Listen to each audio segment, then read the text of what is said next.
رابی کی آنکھیں بند ہو رہی تھیں جنہیں وہ زبردستی کھولنے کی کوشش کر رہی تھی، کیونکہ اس کی نظروں کے سامنے اس کے پیاروں کے چہرے آ رہے تھے۔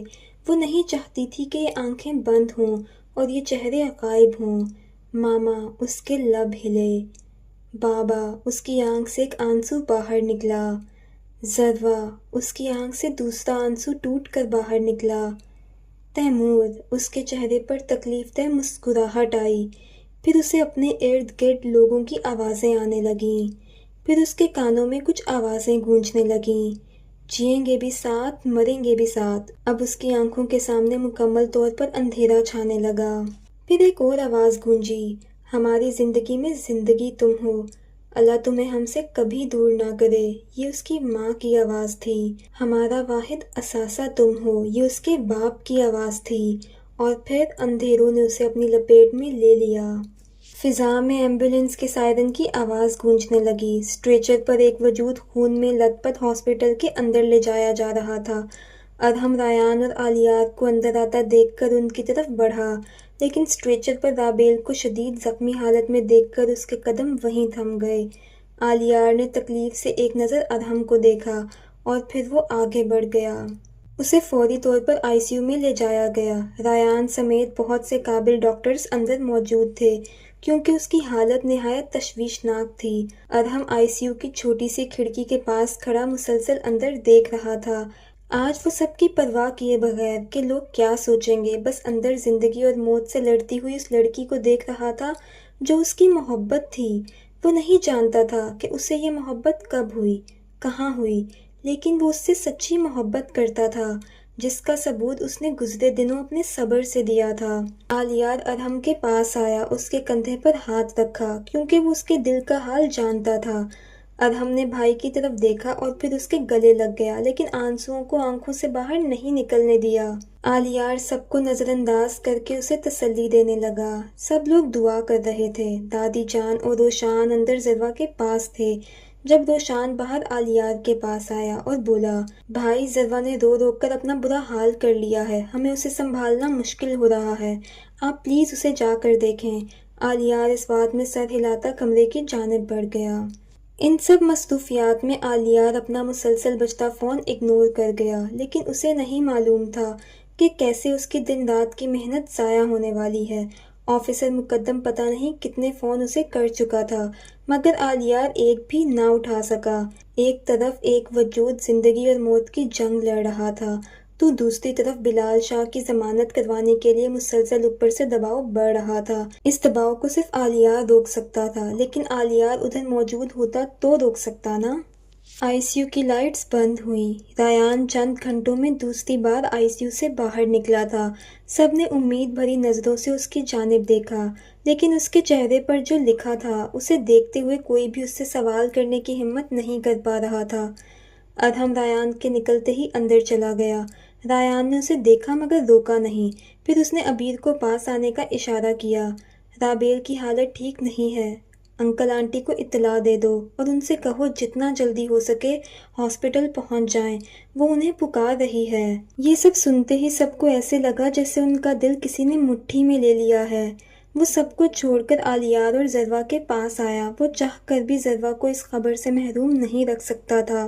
ذرا اس کی سب سے قریبی دوست تھی اور آئی سی یو میں لیٹا وجود اسے مسلسل پکار رہا تھا، ذرا وہ ٹھیک ہو جائے گی۔ آلیار ریان کی موجودگی کو محسوس نہ کر سکا اور اسے حوصلہ دینے لگا، مجھے ابھی اور اسی وقت اس کے پاس جانا ہے۔ ذرا نے روتے ہوئے کہا، تمہاری اپنی طبیعت ٹھیک نہیں ہے، تم کیسے اس کے پاس جاؤ گی؟ اور ڈاکٹرز علاج کر رہے ہیں نا، تم انہیں ان کا کام کرنے دو۔ آلیار نے سمجھانا چاہا، آلیار جانے دے اسے۔ ریان کی آواز پر دونوں نے جھٹ سے دروازے کی جانب دیکھا۔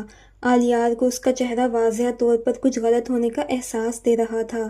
وہ اسے بلا رہی ہے، جلدی کر، ریان ضبط سے بولا اور لب بھینچ گیا۔ میں کہہ رہی تھی نا، لیکن کوئی میری نہیں سن رہا تھا، ہٹیں سائڈ پر۔ وہ ہچکیوں سے روتی ہوئی غصے سے بولی، رکو میں لے جاتا ہوں تمہیں، آلیار نے کہا۔ پھر وہ آلیار کے سہارے چلتی ہوئی آئی سی یو میں داخل ہوئی، لیکن سامنے لیٹے وجود کو دیکھ کر اس کی آنکھیں پتھرا گئیں۔ آلیار سے اپنا بازو چھڑا کر وہ اپنے درد کی پرواہ کیے بغیر تیزی سے رابی کی جانب بڑھی۔ وہ آکسیجن ماسک کی مدد سے سانس لے رہی تھی۔ جسم کے تقریباً ہر حصے پر پٹی بندھی ہوئی تھی۔ ضروا نے تکلیف سے اپنی آنکھیں مینچ لیں۔ اس نے کبھی نہیں سوچا تھا کہ وہ اپنی جان سے عزیز دوست کو اس حالت میں دیکھے گی۔ اس وقت کمرے میں ضروا، آلیار اور رایان موجود تھے۔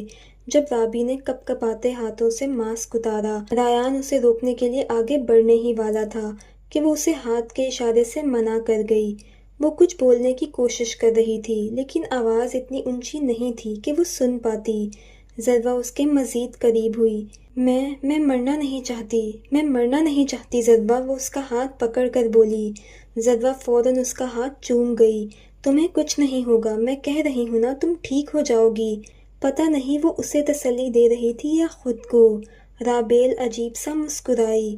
میں ماما بابا سے ایک دفعہ ملنا چاہتی ہوں، انہیں جلدی بلا لو، وہ گہرے گہرے سانس لیتی ہوئی بولی۔ ان کو دیکھے بغیر میں مرنا نہیں چاہتی، پلیز۔ وہ اب باقاعدہ لڑکھڑاتی زبان میں اس سے التجا کر رہی تھی۔ میرے علاوہ ان کا کوئی نہیں ہے، وہ کیسے جئیں گے؟ وہ روتی ہوئی بمشکل بول رہی تھی۔ میں مرنے سے پہلے صرف ایک دفعہ ان کو دیکھ لینا چاہتی ہوں۔ وہ ضروا کے ہاتھ پر اپنی گرفت مضبوط کرتی ہوئی اپنی خواہش کا اظہار کر رہی تھی۔ اب اس کا سانس لینا مزید دشوار ہو رہا تھا۔ یہ ہاتھ چھوڑنا نہیں، مجھے تمہارا ہاتھ پکڑ کر ایسا لگ رہا ہے کہ جیسے تم مجھے جانے نہیں دو گی۔ پیچھے سے ٹی ٹی کی آوازیں آنے لگیں۔ نہیں جانے دو گی نا؟ نہیں۔ ضروا اس کے سینے پر سر رکھ کر بلک بلک کر رونے لگی۔ رایان برق رفتاری سے آگے بڑھا، ضروا کو سائڈ پر کیا اور اس کا آکسیجن ماسک اسے لگایا۔ ہاتھ پر ضروا کی گرفت کم ہونے لگی۔ رایان نے نرس کو آواز دی۔ نرس کے ساتھ ساتھ ادہم بھی اندر داخل ہوا، لیکن یہ سب دیکھ کر وہ سکتے میں چلا گیا۔ آہستہ آہستہ رابی کا ہاتھ ضروا کے ہاتھ سے چھوٹنے لگا اور پھر اگلے ہی لمحے دونوں کے ہاتھ چھوٹ گئے۔ رایان رابی کو الیکٹرک شاک دینے لگا، لیکن کبھی کبھی آپ قسمت سے نہیں لڑ سکتے، بعض جنگیں آپ ہار جاتے ہیں۔ ضروا کو ایسا لگ رہا تھا کہ اب وہ مزید کھڑی نہیں رہ سکتی۔ اسے اپنے جسم سے اپنی جان نکلتی ہوئی محسوس ہو رہی تھی۔ اچانک رایان نے الیکٹرک شاک دینا بند کر دیے۔ ضروا کو لگا کہ جیسے الیکٹرک شاک کے بند ہو جانے کی وجہ سے اس کے دل کی دھڑکن بھی بند ہو گئی ہے۔ اس نے بے یقینی سے اس لائن کی طرف دیکھا جو اب بالکل سیدھی ہو چکی تھی۔ ایک آہ بھری ہوگی، ہم نے نہ سنی ہوگی، جاتے جاتے تم نے آواز تو دی ہوگی۔ اور اگلے ہی پل ہاسپٹل میں ضروا کی چیخوں کی آوازیں گونجنے لگیں۔ وہ اس کے ساتھ لپٹی پھوٹ پھوٹ کر رو رہی تھی۔ اس کی چیخو پکار سن کر ہاسپٹل میں موجود ہر بندے کی آنکھیں نم ہونے لگیں۔ آلیار سمیت کسی نے بھی اسے آگے بڑھ کر روکا نہیں، کیونکہ آج اس نے اپنی جان سے عزیز دوست کھوئی تھی۔ تم نے تو ساتھ جینے مرنے کا وعدہ کیا تھا رابی، تم مجھے بیچ راستے میں چھوڑ کر کیسے جا سکتی ہو؟ وہ اس سے ایسے سوال کر رہی تھی جیسے وہ جواب دے دے گی۔ پھر اس کے کانوں میں اس رات رابی کی کہی گئی باتیں گونجنے لگیں۔ اگر مجھے کبھی زندگی میں کچھ ہو گیا تو تمہیں میرے والدین کی بیٹی بن کر رہنا ہوگا۔ ماما کہتی ہیں تم اور میں عادتاً بالکل ایک جیسی ہیں، تو تم انہیں کبھی اکیلا نہ چھوڑنا۔ تمہارے ہونے سے انہیں یہ احساس رہے گا کہ رابیل ان کے ساتھ ہے۔ پھر ایک اور آواز گونجی، میرے کون سے کوئی بھائی یا بہن ہیں جن سے میں یہ سب باتیں کہہ سکتی ہوں؟ میرے پاس صرف تم ہو، اس لیے تمہیں کہا۔ اور فکر مت کرو، میں کہیں نہیں جانے والی، جب بھی جاؤں گی تمہیں ساتھ لے کر ہی جاؤں گی۔ وہ اس کا ہاتھ چھوڑ کر اب کانوں پر ہاتھ رکھ گئی، جیسے یہ سب سننا نہ چاہ رہی ہو۔ اس کے قدم لڑکھڑائے۔ اس سے پہلے کہ وہ گرتی، آلیار فوراً سے آگے بڑھ کر اسے تھام گیا، لیکن اب وہ ہوش و حواس سے بیگانہ تھی۔ وہ اس کے گال سہلاتے ہوئے اسے پکار رہا تھا۔ پھر رایان کے اشارے پر وہ اسے اٹھائے کمرے سے باہر نکل گیا۔ وقت بھی کیسی کروٹ لیتا ہے۔ وہ دوست جو کہتے تھے کہ ہم ایک دوسرے سے کبھی نہیں بچھڑیں گے، اچانک ایک دوسرے سے اس طرح بچھڑ جاتے ہیں کہ واپسی کے سارے راستے خود بخود بند ہو جاتے ہیں۔ موت بازی لے جاتی ہے اور سارے عہد دھرے کے دھرے رہ جاتے ہیں، اور انسان بس ایک ہارے ہوئے جواری کی طرح خالی ہاتھ رہ جاتا ہے۔